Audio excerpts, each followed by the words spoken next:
ಮಹಾಕುಂಭಮೇಳದ viral ಹುಡುಗಿ Mona Lisa Prayagraj ಅನ್ನು ಬಿಟ್ಟಿಲ್ಲ. ಜನರು ಅವಳನ್ನು ತೊಂದರೆ ಮಾಡುತ್ತಿದ್ದಾರೆ, ತನ್ನ ಅಜ್ಜ ಎಂದು ಹೇಳಿಕೊಂಡಿದ್ದಾರೆ.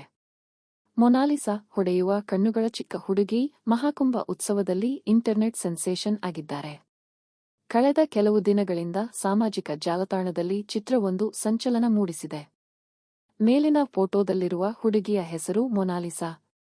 ಮೊನಾಲಿಸಾ ತನ್ನ ಸುಂದರವಾದ ಕಣ್ಣುಗಳು ಮತ್ತು ಮುದ್ದಾದ ನಗುದಿಂದಾಗಿ ವೈರಲ್ ಆಗಿದ್ದಾಳೆ. ಕಳೆದ 2-4 ದಿನಗಳಲ್ಲಿ ಮೊನಾಲಿಸಾ ಅವರ ಅನೇಕ ಚಿತ್ರಗಳು ಮತ್ತು ವಿಡಿಯೋಗಳು ಸಾಮಾಜಿಕ ಮಾಧ್ಯಮದಲ್ಲಿ ಬಂದಿವೆ. ಮೊನಾಲಿಸಾ ಬಗ್ಗೆಯೂ ಹಲವು ಮಾಹಿತಿ ಹೊರಬಿದ್ದಿದೆ. ಇದೀಗ ಇತ್ತೀಚೆಗಷ್ಟೇ ಆಕೆಯ ಮನೆಯ ಬಗ್ಗೆ ಮಾಹಿತಿ. ಮಹಾಕುಂಭದಲ್ಲಿ ವೈರಲ್ ಆಗುತ್ತಿರುವ ಮೊನಾಲಿಸಾ ಮಧ್ಯಪ್ರದೇಶದ ಖಾರ್ಗೋನ್ ಜಿಲ್ಲೆಯ ಮಹೇಶ್ವರ ನಿವಾಸಿ. ರುದ್ರಾಕ್ಷಿ ಮಾರಲು ಕುಟುಂಬ ಸಮೇತ ಮಹಾಕುಂಭಕ್ಕೆ ಬಂದಿದ್ದಳು. ಮೊನಾಲಿಸಾ ಅವರ ಅಜ್ಜ ಹೇಳುತ್ತಾರೆ, ನಾವು ಇಲ್ಲಿ 35-40 ವರ್ಷಗಳಿಂದ ಮಹೇಶ್ವರದಲ್ಲಿ ವಾಸಿಸುತ್ತಿದ್ದೇವೆ. ನಾವು ಸಣ್ಣ ಕೆಲಸಗಳನ್ನು ಮಾಡುತ್ತಿದ್ದೇವೆ. ಇದೀಗ ನನ್ನ ಮಗ ತನ್ನ ಕುಟುಂಬದೊಂದಿಗೆ ಸರಕುಗಳನ್ನು ಮಾರಾಟ ಮಾಡಲು ಮಹಾಕುಂಭಕ್ಕೆ ಹೋಗಿದ್ದಾನೆ. ಮೊನಾಲಿಸಾ ಬಗ್ಗೆ ಅವರನ್ನು ಕೇಳಿದಾಗ ಅವಳು ಪ್ರಯಾಗ್ರಾಜ್ನಲ್ಲಿ ತುಂಬಾ ಅಸಮಾಧಾನಗೊಳ್ಳುತ್ತಿದ್ದಾಳೆ. ಅವಳು ಕೆಲಸ ಮಾಡಲು ಸಾಧ್ಯವಾಗುತ್ತಿಲ್ಲ, ಎಲ್ಲರೂ ಅವಳನ್ನು ಹಿಂಬಾಲಿಸುತ್ತಾರೆ. ಅವರು ಕ್ಯಾಮೆರಾಗಳೊಂದಿಗೆ ಬಂದು ಮಾತನಾಡುತ್ತಾರೆ. ಅವಳ ಉತ್ಪನ್ನಗಳನ್ನು ಮಾರಾಟ ಮಾಡಲು ಸಾಧ್ಯವಾಗುತ್ತಿಲ್ಲ.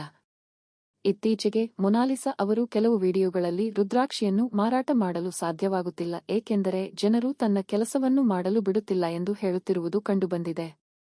ಅವಳು ಮಹಾಕುಂಭವನ್ನು ಬಿಟ್ಟು ಮನೆಗೆ ಹೋಗಿದ್ದಾಳೆ ಎಂಬ ಸುದ್ದಿಯೂ ಇತ್ತು.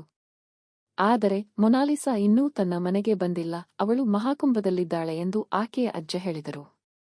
ಮೊನಾಲಿಸಾ ಅವರ ತಂದೆ ಅವರ ಮಗ ಹುಡುಗಿಯನ್ನು ಮನೆಗೆ ಕಳುಹಿಸುವುದಾಗಿ ಹೇಳಿದರು, ಆದರೆ ಅವಳು ಇನ್ನೂ ಪ್ರಯಾಗ್ರಾಜ್ನಿಂದ ಹೊರಬಂದಿಲ್ಲ ಎಂದು ಅವರು ಹೇಳಿದರು.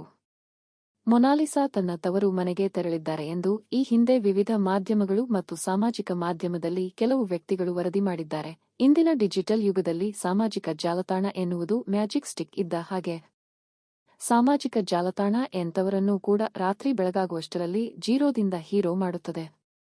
ಆದರೆ ಅತಿಯಾದರೆ ಅಮೃತವೂ ವಿಷ ಎನ್ನುವಂತೆ ಕೊನೆಗೆ ಹೀರೋದಿಂದ ಜೀರೋ ಮಾಡುತ್ತದೆ. ಇದಕ್ಕೆ ನೂರಾರು ಉದಾಹರಣೆಗಳು ನಮ್ಮ ಕಣ್ಣ ಮುಂದಿದೆ. ಇದೀಗ ಅದೇ ಸಾಲಿಗೆ ಮಹಾಕುಂಭ ಮೇಳದ ಸುಂದರ ಕಣ್ಣಿನ ಹುಡುಗಿ ಮೊನಾಲಿಸಾ ಕೂಡ ಸೇರಿದ್ದಾಳೆ. ಮೊನಾಲಿಸಾ ಮಧ್ಯಪ್ರದೇಶದ ಇಂದೋರ್ನ ಬಡ ಕುಟುಂಬದ ಹೆಣ್ಣು ಮಗಳು. ತಂದೆ ತಾಯಿಗೆ ಆರ್ಥಿಕವಾಗಿ ನೆರವಾಗುವ ಉದ್ದೇಶದಿಂದ ಮೊನಾಲಿಸಾ ಹಾಗೂ ಆಕೆಯ ತಂಗಿ ಕೂಡ ಹಗಲು ರಾತ್ರಿ ಎನ್ನದೇ ಜನದಟ್ಟಣೆ ಇರುವ ಸ್ಥಳಗಳಲ್ಲಿ ಹಾಗೂ ರಸ್ತೆಗಳಲ್ಲಿ ಹೂವು, ಮಣಿ ಸರಗಳನ್ನು ಮಾರಾಟ ಮಾಡುತ್ತಿದ್ದರು. ತಾವಾಯಿತು, ತಮ್ಮ ಹೊಟ್ಟೆಪಾಡಾಯಿತು ಎಂದುಕೊಂಡಿದ್ದ ಕುಟುಂಬಕ್ಕೆ ಇದೀಗ ಸಂಕಷ್ಟ ಎದುರಾಗಿದೆ. ಉತ್ತರ ಪ್ರದೇಶದ ಮಹಾಕುಂಭ ಮೇಳ 12 ವರ್ಷಗಳಿಗೊಮ್ಮೆ ನಡೆಯುವ ಹಿಂದೂ ಧರ್ಮದ ಅತಿ ದೊಡ್ಡ ಉತ್ಸವ. ಸುಮಾರು 1.5 ತಿಂಗಳು ನಡೆಯುವ ಈ ಬೃಹತ್ ಜಾತ್ರೆಯಲ್ಲಿ 40 ಕೋಟಿ ಭಕ್ತರು ಭಾಗವಹಿಸುವ ನಿರೀಕ್ಷೆಯಿದೆ. ಹೀಗಾಗಿ ವ್ಯಾಪಾರ ವಹಿವಾಟು ಕೂಡ ಬಲು ಜೋರು. ಇದೇ ಲೆಕ್ಕಾಚಾರದ ಮೇಲೆಯೇ ಮಧ್ಯಪ್ರದೇಶದ ಇಂದೋರ್ನ ಮೊನಾಲಿಸಾ ಕುಟುಂಬ ಕೂಡ ಇಲ್ಲಿಗೆ ಬಂದಿತ್ತು. ಮಹಾಕುಂಭ ಮೇಳ ಆರಂಭವಾಗ ಮೊದಲೆರಡು ದಿನಗಳು ವ್ಯಾಪಾರ ಮಾಡಿಕೊಂಡಿದ್ದ ಮೊನಾಲಿಸಾ ಅದ್ಯಾವಾಗ ಒಬ್ಬ ವಿಡಿಯೋ ಕಂಟೆಂಟ್ ಕ್ರಿಯೇಟರ್ ಕಣ್ಣಿಗೆ ಬಿದ್ದಳೋ ಗೊತ್ತಿಲ್ಲ. ಅಂದಿನಿಂದ ಇಂದಿನವರೆಗೂ ಸಾಮಾಜಿಕ ಜಾಲತಾಣದಲ್ಲಿ ಆಕೆಯದ್ದೇ ಹವಾ. ಮುಗ್ಧ ನಗು, ಆಕರ್ಷಕ ಕಣ್ಣುಗಳು, ಕೈಯಲ್ಲಿ ಕುತ್ತಿಗೆಯಲ್ಲಿ ಒಂದಿಷ್ಟು ಮಣಿಗಳು, ಜೊತೆಗೆ ರುದ್ರಾಕ್ಷಿ ಹಾಗೂ ಮಣಿ ಸರಗಳ ಮಾರಾಟ ಮಾಡುತ್ತಾ